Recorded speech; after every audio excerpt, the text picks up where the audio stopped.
செலவு பண்ணிட்டு எனக்கு உன்னோட செலவு தான். எனக்கு செலவு பண்ணலாம் ஒண்ணும் இல்ல. உனக்கு செலவு பாத்துருவோமா? எடுங்க பேப்பர் எடுங்க. எடுங்க அதை எடுங்க. டெய்லி வேலைக்கு போயிட்டு வரும்போது இத வாங்கிட்டு வாங்க, அத வாங்கிட்டு வாங்க, இவ்வளவு வாங்கிட்டு வாங்க, அதை செய்யுங்க, இதை செய்யுங்கன்னு சொல்லிட்டு இருக்கீங்க.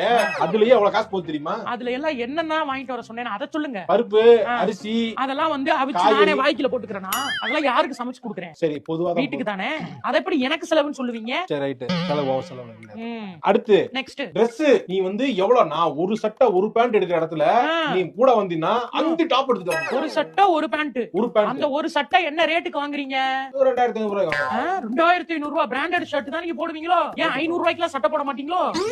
நான் இதே 2500 ரூபாய்க்கு 3 டாப்ஸ் எடுத்துருவேன். பேண்ட் எவ்வளவு வாங்குறீங்க? 3000 ரூபாய். நான் 5 லெகிங்ஸ் வாங்கிருக்கேன். நான் இந்த பேண்ட் ஒரு பேண்ட் எடுத்தனா அது எல்லா சட்டையும் நான் போடுவேன். உன்னால போட முடியுமா? நான் அப்படி போட முடியாதுல்ல. லேடீஸ் வந்து எல்லாரும் அப்படி போடுறாங்களா? அப்படி போட்டா நான் மட்டும் ஆடுவன் அவுட்டா தெரிய மாட்டேனா? என்னமோ நான் மட்டும் அப்படி திரியற மாதிரியும் பக்கத்து வீட்ல எல்லாம் அப்படி போடு. யாரோட எந்த பொண்ணு அப்படி போட்டுருக்கா? சொல்லுங்க. நீங்க ஒரு பொண்ணை காட்டுங்க. முதல்ல அவங்க எல்லாம் மாறட்டும். நான் மாறிக்கிறேன். ரேட் நீங்க காசை தான் சொன்னீங்க. நீங்க வாங்குறத விட 500 ரூபாய் கம்மியா தான் நான் வாங்கிருக்கேன் Dress. என்ன கம்மியா? எனக்கு செருப்பு பார்த்தா நானா ஒரு செருப்பு வச்சிருக்கேன், ஒரு ஷூ. நீ எத்தனை செருப்பு? உங்க செருப்பு என்ன ரேட்?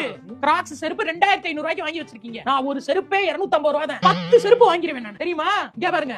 அதிகமா வச்சிருக்கேன்னு சொல்லுங்க, நான் ஏத்துக்கிறேன். காஸ்ட்லியா வச்சிருக்கேன்னு சொன்னீங்க, கழுத்தை நெரிச்சு கொன்றுவேன் பாத்துங்க. செலவு பண்ணிட்டு